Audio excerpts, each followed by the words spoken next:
নির্বাচনে রুশ হ্যাকিং নিয়ে গোয়েন্দা প্রতিবেদন মেনে নিলেন ট্রাম্প। মস্কোর বিরুদ্ধে ব্যবস্থা নিতে পরবর্তী প্রেসিডেন্টের প্রতি রিপাবলিকান নেতাদের আহ্বান।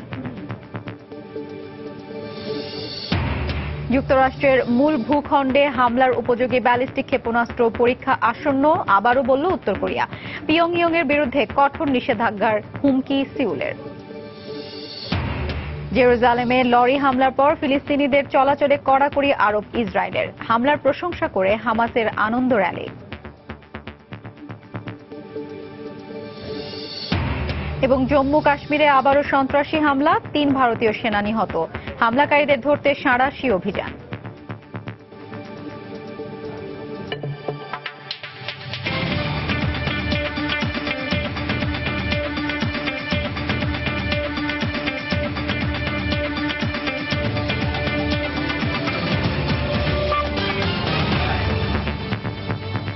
আন্তর্জাতিক সময়ের সঙ্গে আছি আমি হাফসাতুন্নেসা। মার্কিন প্রেসিডেন্ট নির্বাচনে সাইবার হামলায় অভিযুক্ত রাশিয়ার বিরুদ্ধে ব্যবস্থা নিতে ডোনাল্ড ট্রাম্পের প্রতি আহ্বান জানিয়েছেন রিপাবলিকান নেতারা। অন্যথায় যুক্তরাষ্ট্র আরো বড় হুমকির মুখে পড়তে পারে বলেও সতর্ক করেছেন রিপাবলিকান সিনেটর জন ম্যাককেইন ও লিন্ডসে গ্রাহাম। এদিকে রুশ হ্যাকিং এর বিষয়ে গোয়েন্দাদের যৌথ প্রতিবেদন মেনে নিয়েছেন পরবর্তী মার্কিন প্রেসিডেন্ট ডোনাল্ড ট্রাম্প। যুক্তরাষ্ট্রের পরবর্তী চিফ অব স্টাফ রেইন্স প্রিবাসের এমন ঘোষণার পরপরই মস্কোকে শাস্তির মুখোমুখি করার দাবি উঠল। ট্রাম্পের দায়িত্ব গ্রহণের দিন যতই ঘনিয়ে আসছে ততই বাড়ছে তার উপর অভ্যন্তরীণ ও বিদেশি চাপ। নির্বাচনে রুশ হ্যাকিং এর অভিযোগ নিয়ে প্রথম থেকেই সমালোচনায় জর্জরিত ট্রাম্প এবার উভয় সংকটের মুখোমুখি। সাইবার হামলার জন্য রাশিয়াকে দায়ী করে যৌথ গোয়েন্দা প্রতিবেদন অস্বীকার করার অর্থ হবে গোয়েন্দাদের অগ্রাহ্য করা। আবার গোয়েন্দা তথ্য স্বীকার করলে প্রশ্ন উঠবে নির্বাচনে তার জয়লাভ নিয়ে। এমন পরিস্থিতির মধ্যেই মার্কিন নির্বাচনে রুশ সাইবার হামলার বিষয়ে গোয়েন্দা প্রতিবেদন মেনে নিলেন ট্রাম্প। রোববার ফক্স নিউজে এক সাক্ষাৎকারে পরবর্তী মার্কিন প্রশাসনের চিফ অব স্টাফ ও রিপাবলিকান ন্যাশনাল কমিটির চেয়ারম্যান রেইন্স প্রিবাস এ তথ্য জানান। ট্রাম্প বুঝতে পেরেছেন যে ডেমোক্র্যাট পার্টির বিরুদ্ধে সাইবার হামলার পেছনে মস্কোর হাত ছিল। এই বিষয়ে পরবর্তীতে কি ব্যবস্থা নেওয়া যায় সেই জন্য তিনি একটি সুপারিশ দেওয়ার জন্য গোয়েন্দাদের নির্দেশ দিয়েছেন। গত শুক্রবার যুক্তরাষ্ট্রের গোয়েন্দা সংস্থা সিআইএ, এফবিআই এবং এনএসএ এর যৌথ প্রতিবেদনে বলা হয়, রুশ প্রেসিডেন্ট পুতিনের নির্দেশেই মার্কিন প্রেসিডেন্ট নির্বাচনে ট্রাম্পকে সহযোগিতা করার জন্য সাইবার হামলা চালানো হয়। হ্যাকিং ছাড়াও উইকিলিক্সকে ব্যবহার করে ডেমোক্র্যাট দলের গোপন তথ্য প্রচার ও রাষ্ট্রীয় গণমাধ্যম এবং সামাজিক মাধ্যমে ট্রাম্পের পক্ষে প্রচারণা চালানোর প্রমাণ পাওয়ার কথা বলা হয় প্রতিবেদনে। এই অবস্থায় রোববার রিপাবলিকান দলের দুজন জ্যেষ্ঠ সিনেটর জন ম্যাককেইন ও লিন্ডসে গ্রাহাম এনবিসি নিউজে এক সাক্ষাৎকারে মস্কোর বিরুদ্ধে ব্যবস্থা নিতে ট্রাম্পের প্রতি আহ্বান জানান। রাশিয়া যুক্তরাষ্ট্রে অবৈধ হস্তক্ষেপের মাধ্যমে যে অপরাধ করেছে, ট্রাম্পের উচিত তার পাল্টা ব্যবস্থা নেওয়া। এবছর রাশিয়া যা করেছে আগামীতে ইরান কিংবা চীনের মতো মার্কিন বিরোধী দেশগুলো করতে পারে। এখন ডেমোক্রেটরা ভুক্তভোগী। আগামী নির্বাচনে রিপাবলিকান পার্টি যে একই ধরনের সাইবার হামলার শিকার হবে না তার নিশ্চয়তা কি? আমাদের গোয়েন্দা সংস্থাগুলো যে প্রতিবেদন দিয়েছে আমি বিশ্বাস করি অবশ্যই তার সত্যতা রয়েছে। সবার উচিত এর উপর আস্থা রেখে পরবর্তী করণীয় ঠিক করা। বিদায়ী মার্কিন প্রেসিডেন্ট বারাক ওবামা এক সাক্ষাৎকারে বলেছেন, তিনি রুশ প্রেসিডেন্ট পুতিনকে কখনো খাটো করে দেখেননি। তবে রুশ হ্যাকিং এর কারণে মার্কিন সমাজে এতটা প্রভাব পড়তে পারে তা তিনি বুঝতে পারেননি।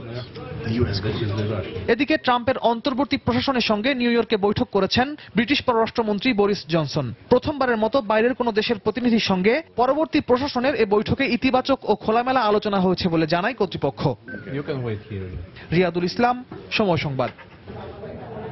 যে কোনো সময় যুক্তরাষ্ট্রের মূল ভূখণ্ডে আঘাত হানার উপযোগী আন্তঃমহাদেশীয় ব্যালিস্টিক ক্ষেপণাস্ত্র পরীক্ষার হুমকি দিয়েছে উত্তর কোরিয়া। যুক্তরাষ্ট্রের প্রতিরক্ষা মন্ত্রী অ্যাশটন কার্টার বলেছেন, উত্তর কোরিয়ার পরমাণু সক্ষমতা এবং তার পরীক্ষা চালানো যুক্তরাষ্ট্রের জন্য মারাত্মক হুমকি হিসেবে দেখা দেবে। আর পরমাণু ক্ষেপণাস্ত্রের পরীক্ষা চালালে উত্তর কোরিয়াকে বড় ধরনের নিষেধাজ্ঞার মুখোমুখি হতে হবে বলে হুমকি দিয়েছে দক্ষিণ কোরিয়া। রোববার উত্তর কোরিয়ার সরকারি সংবাদ সংস্থা Korean central news agency KCNA দেশটির পররাষ্ট্র মন্ত্রণালয়ের নাম প্রকাশে অনিচ্ছুক এক মুখপাত্রের বরাত দিয়ে জানায়, যে কোনো সময় যুক্তরাষ্ট্রের মূল ভূখণ্ডে হামলার উপযোগী পরমাণু অস্ত্র বহনে সক্ষম আন্তঃমহাদেশীয় ক্ষেপণাস্ত্র বা ICBM এর পরীক্ষা চালাবে উত্তর কোরিয়া। মুখপাত্র বলেন, উত্তর কোরিয়ার প্রতি মার্কিন বৈরী নীতি পিয়ংইয়ংকে এমন পদক্ষেপ নিতে বাধ্য করছে। যে কোনো সময় যে কোনো জায়গা থেকে এটি ছোড়া হতে পারে বলেও জানান তিনি। উত্তর কোরিয়ার শীর্ষ নেতা কিম জং উন মাত্র এক সপ্তাহ আগে এই একই কথা বলেছিলেন। দেশটির রাষ্ট্রীয় সংবাদ মাধ্যমে আইসিবিএম পরীক্ষার এমন খবর প্রকাশের পরপরই মার্কিন প্রতিরক্ষা মন্ত্রী উদ্বেগ প্রকাশ করে বলেন, উত্তর কোরিয়ার পরমাণু সক্ষমতা যুক্তরাষ্ট্র সহ মিত্র দেশগুলোর জন্য মারাত্মক হুমকি হয়ে উঠতে পারে। উত্তর কোরিয়ার যে কোনো হামলা মোকাবেলায় যুক্তরাষ্ট্রের সব ধরনের প্রস্তুতি রয়েছে বলেও জানান তিনি। আমাদের পরমাণু সক্ষমতা বাড়ানো হচ্ছে। এটা ঠিক যে উত্তর কোরিয়ার পরমাণু সক্ষমতা আমাদের জন্য অনেক বড় হুমকি হিসেবে দেখা দেবে।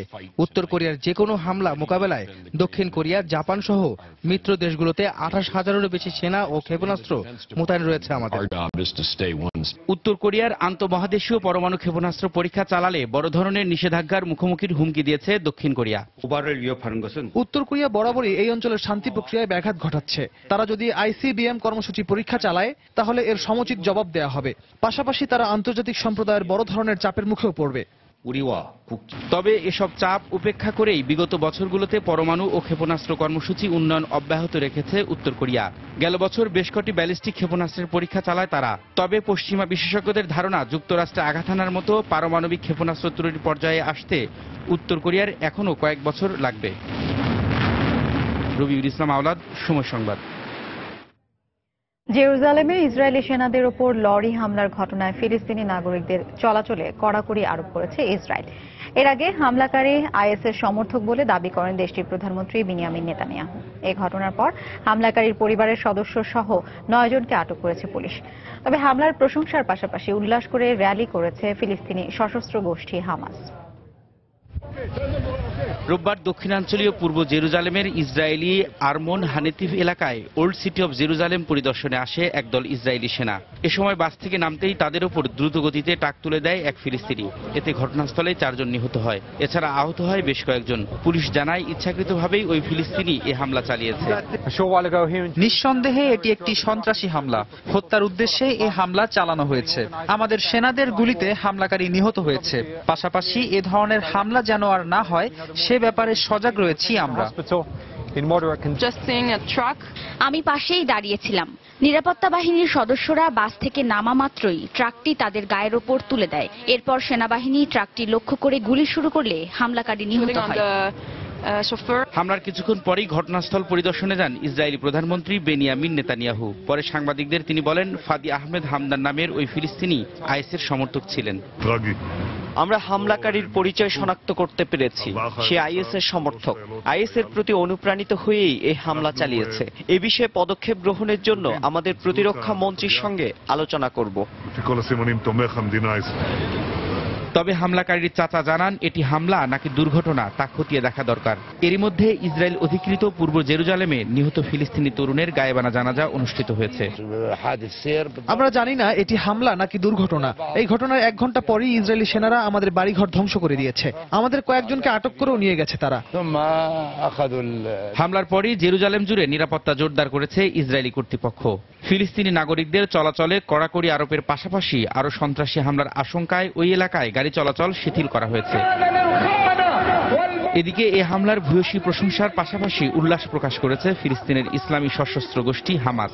রোববার রাতেই গাজার শরণার্থী শিবিরে এ ধরনের হামলার প্রতি সমর্থন জানিয়ে র্যালি বের করে হামাস সদস্যরা। এ সময় ইসরায়েলি আগ্রাসন প্রতিহত করার পাশাপাশি তাদের সব ধরনের হামলার প্রতিশোধ নেয়ার প্রত্যয় ঘোষণা করা হয়। রবিউল ইসলাম আওলাদ, সময় সংবাদ। ব্রিটিশ প্রতিমন্ত্রী অ্যালেন ডানকান সহ আরও কয়েকজন পার্লামেন্ট সদস্যকে উৎখাতের ষড়যন্ত্র সংক্রান্ত ইসরায়েলি কূটনীতিকের ভিডিও প্রকাশের ঘটনা তদন্তের আহ্বান জানিয়েছেন দেশটির লেবার পার্টির ছায়া পররাষ্ট্রমন্ত্রী এমিলি থর্নবেরি। এর আগে ভিডিও প্রকাশের ঘটনায় ক্ষমা চান লন্ডনে নিযুক্ত ইসরায়েলি রাষ্ট্রদূত মার্ক রেগেভ। ডানকান ইসরায়েলের সমালোচক এবং ফিলিস্তিন রাষ্ট্র গঠনের একনিষ্ঠ সমর্থক।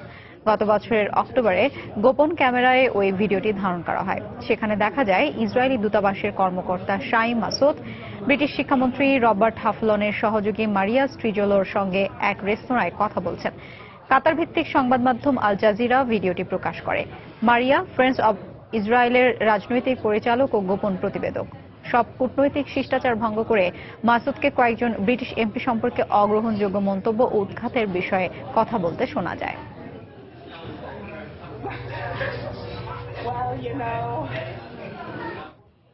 আন্তর্জাতিক সময় আরো দেখবেন।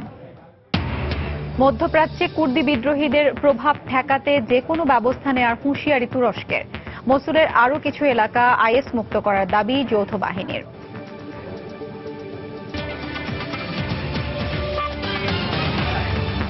জম্মু কাশ্মীরের আখনুর এলাকায় সন্ত্রাসী হামলায় 3 ভারতীয় সেনা নিহত হয়েছে। সোমবার স্থানীয় সময় ভোরের দিকে ভারতীয় সীমান্ত এলাকার সড়ক পথের উন্নয়ন ও রক্ষণাবেক্ষণের দায়িত্বে থাকা জিআরইএফ এর ক্যাম্পে এই হামলা চালানো হয়। অজ্ঞাত বন্দুকধারীদের এলোপাতাড়ি গুলিতে ঘটনাস্থলেই 3 জনের মৃত্যু হয়। কে বা কারা এর সঙ্গে জড়িত সে বিষয়ে এখনো জানা যায়নি। হামলার পর বন্দুকধারীরা পালিয়ে গেলেও তাদের ধরতে সাঁড়াশি অভিযানে নেমেছে নিরাপত্তা বাহিনী। পুরো এলাকা ঘিরে রাখার পাশাপাশি জোরদার করা হয়েছে তল্লাশি অভিযান। গত বছর কাশ্মীরে একাধিক সন্ত্রাসী হামলাকে কেন্দ্র করে পাক ভারত উত্তেজনার মধ্যেই আবারও এই হামলার ঘটনা ঘটল।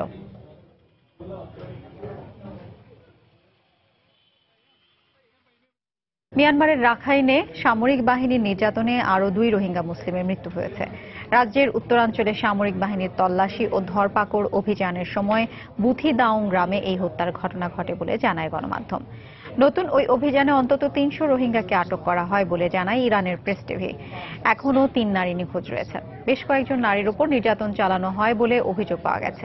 এদিকে মিয়ানমারে বাণিজ্যিক রাজধানী ইয়াঙ্গুনে মুসলমানদের একটি ধর্মীয় উৎসব বন্ধ করে দিয়েছে দেশটির বৌদ্ধ ধর্মের কট্টরপন্থীরা। দেশটির উলামা ইসলাম অর্গানাইজেশন নামের একটি সংগঠন একটি ধর্মীয় অনুষ্ঠানের করলে তার বাধা দেয়। গেল বছর অক্টোবর থেকে রাখাইনে মুসলমানদের উপর নতুন নির্যাতন শুরু করে মিয়ানমারের সেনাবাহিনী। বিভিন্ন সহিংসতায় শতাধিক মানুষের মৃত্যু ও বাংলাদেশে পালিয়ে আসে প্রায় 50,000 রোহিঙ্গা মুসলমান। ইরাক ও তুরস্কে কুর্দি যোদ্ধাদের প্রভাব ঠেকাতে সব ধরনের ব্যবস্থা নেওয়ার হুঁশিয়ারি দিয়েছেন তুরস্কের প্রধানমন্ত্রী বিনালি ইলদিরিম। আরবিলে কুর্দি প্রেসিডেন্ট মাসুদ বারজানির সঙ্গে বৈঠকের পর একথা বলেন তিনি। এর মধ্যেই সালাম নামে মসুলের আরও একটি এলাকা পুনর্দখলের পর আইএসের শক্ত ঘাঁটি দজলা নদীর তীরে পৌঁছেছে ইরাকি যৌথ বাহিনী। উদ্ধার করা হয়েছে শত শত বেসামরিক নাগরিককে। মসুলের দক্ষিণ পূর্বাঞ্চলের সালাম এলাকার বিভিন্ন জায়গায় ছড়িয়ে ছিটিয়ে রয়েছে আইএসের ধ্বংসযজ্ঞের চিহ্ন। এলাকাটি আইএস মুক্ত করার পর রোববার এভাবেই ধ্বংসস্তূপের ভেতর থেকে বের করে আনা হয় বেসামরিক নাগরিকদের। উদ্ধারের পর তাদের চিকিৎসার ব্যবস্থা করা হয়। ইরাকি যৌথ বাহিনী জানায় এসব মানুষজনকে মানব ঢাল হিসেবে ব্যবহার করার জন্য আটকে রেখেছিল আইএস। একই দিন আইএসের নিয়ন্ত্রণে থাকা ওয়াহদার একটি হাসপাতালও পুনর্দখল করে ইরাকি বাহিনী। জঙ্গিদের সঙ্গে তুমুল সংঘর্ষের পর ওই হাসপাতালটির নিয়ন্ত্রণ নেয় তারা। মসুলের দ্বিতীয় পর্বের অগ্রাভিযানে পূর্বাঞ্চলের আরও গ্রাম দখলে অভিযান অব্যাহত রেখেছে ইরাকি যৌথ বাহিনী। জুহর এলাকায় আইএস ও ইরাকি বাহিনীর সংঘর্ষ থেকে প্রাণ বাঁচাতে পাশের বাউইজায় পালিয়ে যাচ্ছে নারী শিশু সহ শত শত বেসামরিক নাগরিক। এখানকার পরিস্থিতি খুবই ভয়াবহ। গোলাবারুদ ও বিমান হামলা চলছে। পরিবারের সুরক্ষার কথা ভেবে আমরা এলাকা ছাড়তে বাধ্য হচ্ছি। এর মধ্যেই আইএসের শক্ত ঘাঁটি দজলা নদীর তীরে পৌঁছে গেছে ইরাকি সেনাবাহিনী। জঙ্গিদের শক্ত প্রতিরোধ সত্ত্বেও গুরুত্বপূর্ণ জেলা আল মুথানা পুনর্দখলের 2 দিন পর এখানে এসে পৌঁছেছে ইরাকি বিশেষ বাহিনী। এ সময় মার্কিন নেতৃত্বাধীন জোটের বিমান হামলায় বেশ কয়েকজন আইএস নিহত হয় বলেও দাবি করে তারা। এদিকে যে কোনো মূল্যে ইরাক ও তুরস্কে বিদ্রোহী কুর্দিশ ওয়ার্কার্স পার্টির প্রভাব বিস্তার ঠেকানোর হুঁশিয়ারি দিয়েছেন তুর্কি প্রধানমন্ত্রী। রোববার আরবিলে কুর্দি প্রেসিডেন্ট মাসুদ বারজানির সঙ্গে বৈঠকের পর যৌথ সংবাদ সম্মেলনে এই হুঁশিয়ারি দেন তিনি। পিকেকে ইরাক থেকে তুরস্কে যে হামলা চালিয়েছে তা আমরা কখনোই মেনে নেব না। সিনজারের মতো আমাদের দেশের ভেতরে তাদের ঘাঁটি গড়তে দেয়া হবে না। তাদের প্রতিরোধে আমরা সব ধরনের ব্যবস্থা নেব। এর আগে ইরাকের উত্তরাঞ্চলীয় বাশিকা শহর থেকে সব তুর্কি সেনা প্রত্যাহার করে নেওয়া হবে বলে জানায় আঙ্কারা। শিরিন আক্তার, সময় সংবাদ। ইরাকের রাজধানী বাগদাদে 2টি আলাদা আত্মঘাতী গাড়ি বোমা হামলায় নিহত হয়েছেন অন্তত 20 জন। এছাড়াও আহত হয়েছেন অর্ধ শতাধিক। দেশটির স্বরাষ্ট্র মন্ত্রণালয় জানায় রোববার সকালে শিয়া অধ্যুষিত পূর্বাঞ্চলীয় জামিলা এলাকার একটি বাজারের সামনে নিরাপত্তা বাহিনীর সদস্যরা সন্দেহজনক একটি গাড়ি লক্ষ্য করে গুলি করলে এর চালক বোমার বিস্ফোরণ ঘটায়। এতে নিহত হন অন্তত 13 জন। এছাড়াও আহত হন অর্ধশত। হামলার পরপরই এক বিবৃতিতে এর দায় স্বীকার করে জঙ্গি গোষ্ঠী আইএস। একই দিনে দ্বিতীয় আত্মঘাতী হামলাটি চালানো হয় জামিলার নিকটবর্তী বালাদিয়াত এলাকায়। এতে অন্তত 7 জন নিহত এবং আরও অন্তত 7 জন আহত হন বলে জানা গেছে। এখন পর্যন্ত এই হামলার দায় স্বীকার করেনি কেউ। এর আগে গত সপ্তাহে বাগদাদের সাদার এলাকায় আইএসের একই ধরনের আত্মঘাতী হামলায় নিহত হয়েছিলেন অন্তত 36 জন।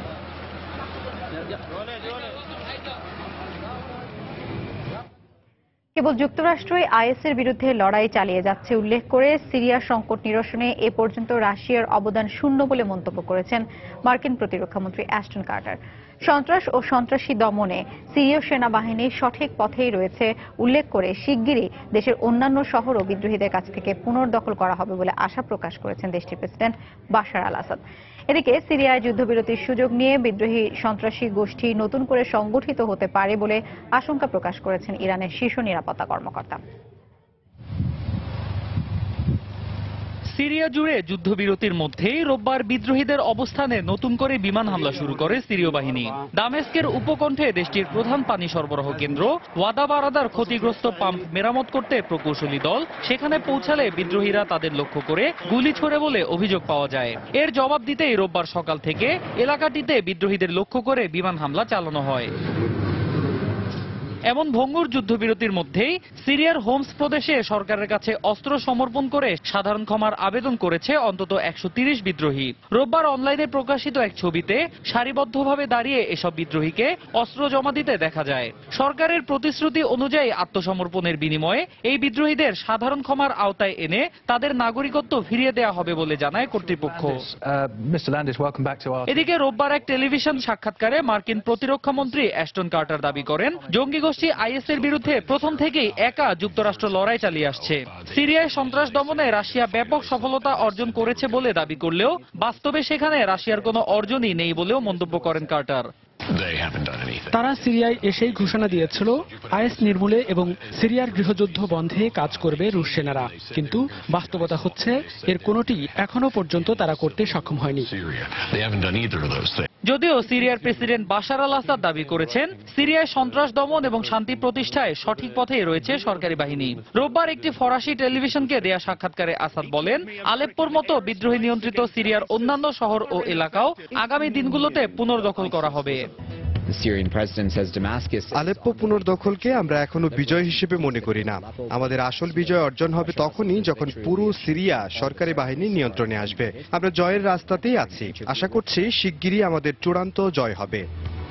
এদিকে যুদ্ধবিরতির সুযোগ নিয়ে আল নুসরা সহ বিভিন্ন বিদ্রোহী সন্ত্রাসী গোষ্ঠী সিরিয়ায় নতুন করে সংগঠিত হওয়ার চেষ্টা করছে বলে আশঙ্কা প্রকাশ করেছেন সিরিয়ার শীর্ষ নিরাপত্তা সংস্থা জাতীয় নিরাপত্তা পরিষদের সচিব আলী শামখানি।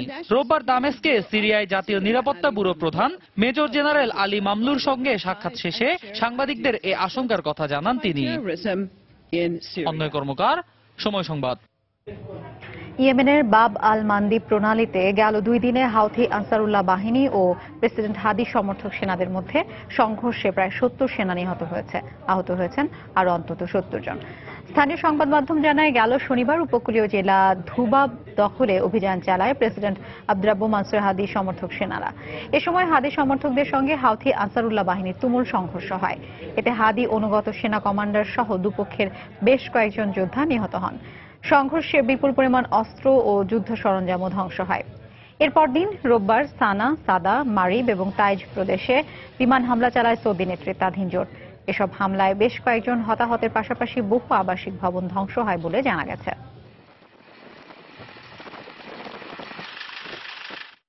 আন্তর্জাতিক সময় আরো যা দেখবেন। And the Golden Globe goes to Emma Stone.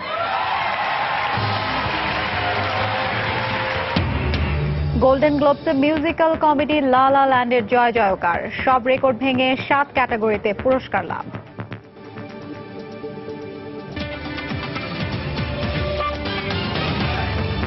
ব্রাজিলে ফের একটি কারাগারে বন্দীদের মধ্যে সংঘর্ষের ঘটনায় 4 জন নিহত হয়েছে। গেল সপ্তাহ থেকে বিভিন্ন কারাগারে সংঘর্ষের ঘটনায় এ পর্যন্ত নিহত হয়েছে অন্তত 100 জন। ব্রাজিলের বিভিন্ন কারাগারে বন্দী থাকা মাদক চোরা কারবারি গ্রুপগুলোর মধ্যে উত্তেজনার কারণে এ সংঘর্ষ হয় বলে পুলিশের পক্ষ থেকে জানানো হয়। সম্প্রতি ব্রাজিলের কারাগারগুলোতে হঠাৎই বেড়ে গেছে দাঙ্গা সৃষ্টি করে পালানোর প্রবণতা।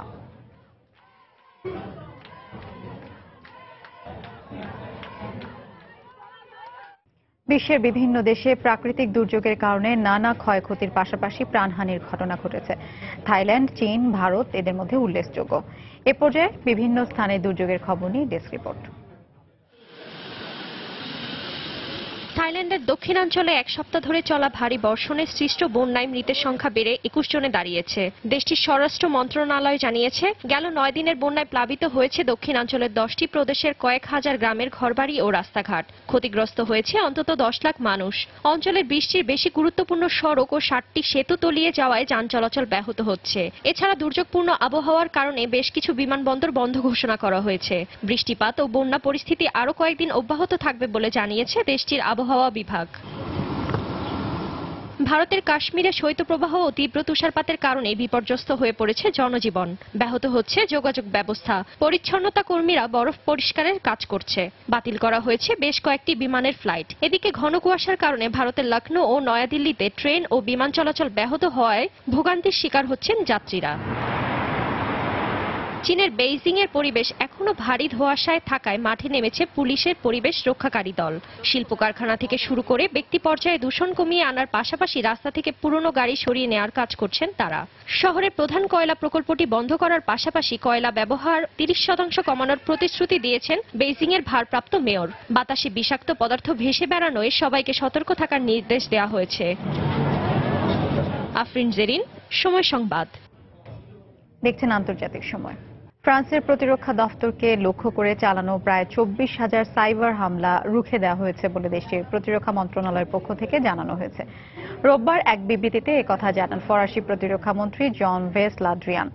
সেই সঙ্গে প্রতি বছর এ ধরনের সাইবার হামলার সংখ্যা আগের বছরের চেয়ে দ্বিগুণ পরিমাণে বাড়ছে বলেও জানান তিনি। এছাড়া এবছরের প্রেসিডেন্ট নির্বাচনেও এ ধরনের সাইবার হামলা চালানো হয়ে থাকতে পারে আশঙ্কা প্রকাশ করেন ড্রিয়ান। সম্প্রতি একটি ফরাসি পত্রিকাকে দেয়া সাক্ষাৎকারে এসব কথা বলেন দেশটির এই প্রতিরক্ষা মন্ত্রী। এর আগে মার্কিন প্রেসিডেন্ট নির্বাচনেও রাশিয়ার বিরুদ্ধে সাইবার হামলার অভিযোগ তোলে যুক্তরাষ্ট্র, যদিও প্রথম থেকেই এ ধরনের অভিযোগ অস্বীকার করে আসছে রাশিয়া। ইরানের প্রভাবশালী রাজনীতিবিদ ও সাবেক প্রেসিডেন্ট আলী আকবর হোসেমে রাফসানজানি মারা গেছেন। রোববার হৃদরোগে আক্রান্ত হয়ে তিনি মারা যান। তার বয়স হয়েছিল 82 বছর। স্থানীয় সংবাদ মাধ্যম জানায়, বুকে তীব্র ব্যথার কারণে রাফসানজানি রোববার রাজধানী তেহরানের একটি হাসপাতালে ভর্তি হন। এর কিছুক্ষণ পরে চিকিৎসাধীন অবস্থায় মারা যান তিনি। মৃত্যুর আগ পর্যন্ত রাফসানজানি ইরানের নীতি নির্ধারণী পরিষদের প্রধান হিসেবে দায়িত্ব পালন করেন। 1934 সালের 25শে আগস্ট জন্মগ্রহণ করেন ইরানের এই খ্যাতিমান রাজনীতিবিদ। 1989 সাল থেকে 1997 সাল পর্যন্ত তিনি ইরানের চতুর্থ প্রেসিডেন্ট হিসেবে দায়িত্ব পালন করেন। এরপর 2007 সাল থেকে 2011 সাল পর্যন্ত ইরানের বিশেষজ্ঞ পরিষদের চেয়ারম্যান ছিলেন তিনি। এর আগে 1980 সালে আলী আকবর হোসেমে রাফসানজানি দেশটির স্পিকার নির্বাচিত হন। যুক্তরাষ্ট্রের নিউ ইয়র্কে গেল শনিবার থেকে শুরু হওয়া তুষারপাত অব্যাহত রয়েছে। রোববার সেখানে তাপমাত্রা আরও কমে -13 ডিগ্রি সেলসিয়াসে নেমে আসে। এর মধ্যে তুষারপাতের কারণে নিউ ইয়র্ক সহ রাজ্যের দক্ষিণাঞ্চলে তুষার ঝড়ের জরুরি সতর্কতা জারি করা হয়েছে। এদিকে হঠাৎ করেই আবহাওয়ার এমন আক্রোশে বিপাকে পড়েছেন প্রবাসী বাঙালিরা। টিএম মামুনের ছবিতে যুক্তরাষ্ট্র থেকে শিহাবুদ্দিন কিসুর রিপোর্ট। তুষারের মোড়কে ঢেকে গেছে পুরো নিউ ইয়র্ক। সূর্য জাগার আগেই শনিবার ভোররাত থেকে তুষারপাত শুরু হয়। রাতের আকাশও থাকে তুষারের দখলে। বৈরী আবহাওয়া ও তীব্র তুষারপাতে ব্যাহত হচ্ছে যান চলাচল। ভোগান্তির কবলে পড়ছেন প্রবাসী বাঙালিরা। কঠিন কর্মজীবনেও যার বিরূপ প্রভাব পড়ছে। তুষারপাতের পাশাপাশি তাপমাত্রার দ্রুত পতনে কেবল মানুষ নয়, দিশেহারা প্রকৃতির সুন্দর পাখিরাও। তীব্র তুষারপাতের কারণে 6 থেকে 12 ইঞ্চি তুষারে ঢাকা পড়েছে নিউ ইয়র্কের রাস্তাঘাট ও আশপাশের এলাকা। নিউ ইয়র্ক সিটিতে মঙ্গলবার অবধি তাপমাত্রা হিমাঙ্কের 5 ডিগ্রি নিচে থাকবে বলে ধারণা আবহাওয়া দপ্তরের। রাস্তায় জমে থাকা বরফ পরিষ্কারে কাজ করছেন পরিচ্ছন্নতা কর্মীরা। তাপমাত্রা ও ঠান্ডা এই দুইয়ের এমন আক্রোশ আগে দেখেননি বলে জানালেন নায়াগ্রার কাছাকাছি বসবাসকারী এ প্রবাসী বাংলাদেশি। এইরকম স্নো কোনোদিন দেখি নাই, তাও কাজের প্রয়োজনে আমি এখানে টেলার্সে কাজ করতে আসছি। বৈরী আবহাওয়া ও তীব্র তুষারপাতে ব্যবসায়ও এসেছে মন্দাভাব। তবুও বেঁচে থাকার সংগ্রামে ক্লান্তিহীন পথ চলছেন প্রবাসীরা। অ্যাক্সিডেন্টের ভয় আছে প্রচুর। আজকে -9 ঠান্ডা, অনেক ঠান্ডা, রাস্তাঘাটে মানুষ খুব কম। প্রচন্ড ঠান্ডা। এই বছর প্রথম স্নো পড়ছে আর কি। জীবনযাত্রা অনেক কঠিন হয়ে গেছে, চলাফেরা অনেক কঠিন হয়ে গেছে, অনেকে ব্যবসা বাণিজ্য বন্ধ করে বাসায় চলে আসছে। নিউ ইয়র্কের বাঙালি অধ্যুষিত কুইন্সে তুষার পড়েছে 4.5 ইঞ্চি। এই যাবৎ সর্বোচ্চ 6 ইঞ্চি তুষারপাত হয়েছে লং আইল্যান্ডের সাফক কাউন্টিতে। তুষার জমে বরফ হওয়ায় চলাচলে ও ঘরের বাইরে বেরোতে জরুরি সতর্কতা জারি করেছে নগর কর্তৃপক্ষ। নিউ ইয়র্ক ছাড়াও তুষারের মোড়কে ঢেকে গেছে যুক্তরাষ্ট্রের আরও কয়েকটি অঙ্গরাজ্য। তীব্র তুষারপাতের কারণে প্রচণ্ড ঠান্ডায় জর্জিয়া, কেন্টাকি, মেইন, অরেগন অঙ্গরাজ্যে এ পর্যন্ত 5 জনের মৃত্যুর খবর পাওয়া গেছে। এছাড়াও নর্থ ক্যারোলিনা, ভার্জিনিয়া ও নিউ জার্সিতেও অব্যাহত রয়েছে ভারী তুষারপাত। শিহাবুদ্দিন কিসলু, সময় সংবাদ, যুক্তরাষ্ট্র। ফ্রান্সের প্যারিসে মার্কিন টিভি তারকা কিম কার্দাশিয়ানকে অস্ত্রের মুখে জিম্মি ঘটনায় জড়িত সন্দেহে 16 জনকে আটক করেছে দেশটির পুলিশ। দীর্ঘ তদন্ত শেষে তাদের আটক করা হয় বলে জানায় প্যারিস পুলিশ।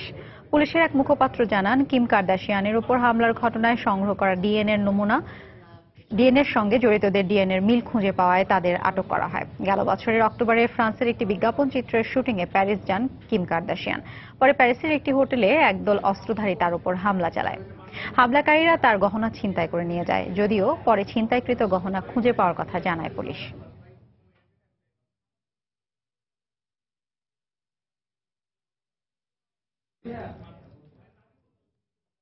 যুক্তরাষ্ট্রের ক্যালিফোর্নিয়ার আলো ঝলমলে পরিবেশে বিজয়ীদের হাতে তুলে দেওয়া হলো 74তম গোল্ডেন গ্লোব অ্যাওয়ার্ড। এবারের আসরে 7টি বিভাগে মনোনয়ন পেয়ে 7টি গোল্ডেন গ্লোবই জিতে নিয়েছে লা লা ল্যান্ড। এই আয়োজনে আজীবন সম্মাননা হিসেবে হলিউড কিংবদন্তি মেরিল স্ট্রিপকে দেওয়া হয় সেসিল বি ডিমেলে অ্যাওয়ার্ড। রোববার রাতে বেভারলি হিলস যেন পরিণত হয় তারকাদের মিলন মেলায়। প্রাণবন্ত উপস্থাপনায় দর্শক মাতিয়ে রাখেন দ্য টুনাইট শো খ্যাত জিমি ফ্যালন। এবারের আসরে ছিল লা লা ল্যান্ডের জয় জয়কার। সেরা পরিচালক হিসেবে এই সিনেমা থেকে পুরস্কার পেয়েছেন ড্যামিয়েন সাজেল, সেরা অভিনেতা রায়ান গোসলিং এবং সেরা অভিনেত্রী এমা স্টোন। এই বিশ্বে প্রত্যাশা এবং সৃষ্টিশীলতা সবচেয়ে গুরুত্বপূর্ণ। এই দুটি বিষয় নিয়ে এই সিনেমাটি রচিত হয়েছে। সেই সঙ্গে ছবিটি পেয়েছে সেরা চিত্রনাট্য, স্কোর ও সেরা সঙ্গীত ক্যাটাগরির এবং সেরা মিউজিক্যাল সিনেমার পুরস্কার। এ বিভাগে ম্যানচেস্টার বাই দ্য সিতে অভিনয় করে সেরা অভিনেতার পুরস্কার পেয়েছেন ক্যাসে অ্যাফ্লেক। সবাইকে চমকে দিয়ে নাটাল পোর্টম্যানকে পেছনে ফেলে ড্রামা বিভাগে সেরা অভিনেত্রীর খেতাব জিতে নেন ইসাবেল হুপার্ট। ফরাসি চলচ্চিত্র এলেতে অভিনয় করে এই পুরস্কার জিতেছেন তিনি। গোল্ডেন গ্লোব আসরের সবচেয়ে সম্মানজনক সেসিল ডেমিল অ্যাওয়ার্ড গ্রহণ করেন হলিউডের জনপ্রিয় অভিনেত্রী মেরিল স্ট্রিপ। জার্মান ও চিলি সহ অন্যান্য ছবিকে পেছনে ফেলে সেরা বিদেশি ভাষার চলচ্চিত্র বিভাগে পুরস্কার পেয়েছে ফরাসি চলচ্চিত্র এলে। এছাড়া সেরা অ্যানিমেটেড ছবি হয়েছে জুটোপিয়া। শিরিন আক্তার, সময় সংবাদ। জার্মানিতে অনুষ্ঠিত হলো ঐতিহ্যবাহী স্লেড রেস। চরম রোমাঞ্চে ঠাসা এই প্রতিযোগিতায় এবার চ্যাম্পিয়ন হয়েছে দো আন হেমলিশ ফেইরি জের নামের স্থানীয় একটি দল। দর্শক, কিছুটা ভিন্ন ধাঁচের এই রেসের খবর থাকছে এবারের প্রতিবেদনে।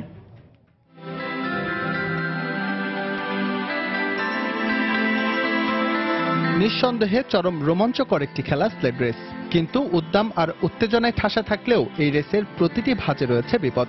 তারপরও এই চ্যালেঞ্জটা বোধহয় বেশ ভালোই উপভোগ করেন অংশগ্রহণকারীরা। রেসটিতে পাহাড়ের গা বেয়ে নেমে আসতে হয় প্রতিযোগীদের। কোনো জ্বালানি না থাকলেও গতির কোনো অভাব হয় না স্লেডগুলোতে, কেননা 3 থেকে 4 জন বহনকারী এই বাহনগুলো শুভ্র বরফের উপর দিয়ে এঁকে বেঁকে নেমে আসে নিচের দিকে।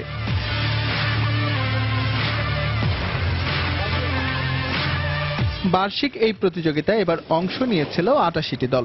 এই লড়াইয়ে প্রতিটি দলকে পাড়ি দিতে হয় 1 কিলোমিটার পথ, আর এই পথ অতিক্রম করতে তারা দৌড় শুরু করেছিলেন সমুদ্রপৃষ্ঠ থেকে প্রায় 160 মিটার উপর থেকে।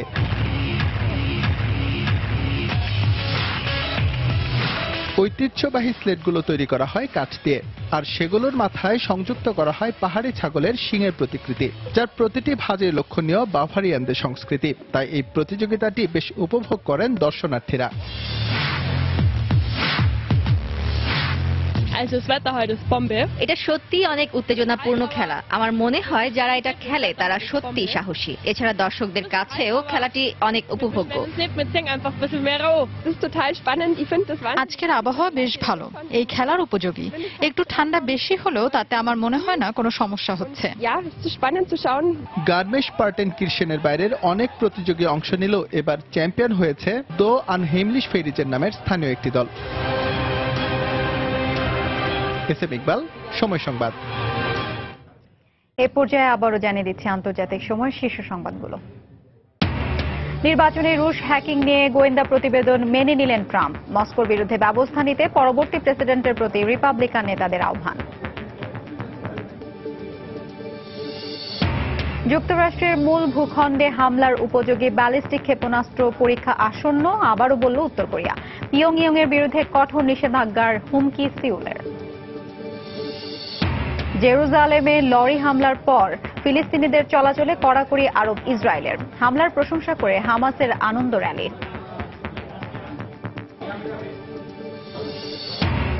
এবং জম্মু কাশ্মীরে আবারও সন্ত্রাসী হামলা, 3 ভারতীয় সেনা নিহত। হামলাকারীদের ধরতে সাঁড়াশি অভিযান। এই ছিল আন্তর্জাতিক সময়। যে কোনো খবর পেতে ভিজিট করুন সময়নিউজ.tv। সঙ্গে থাকুন সময়।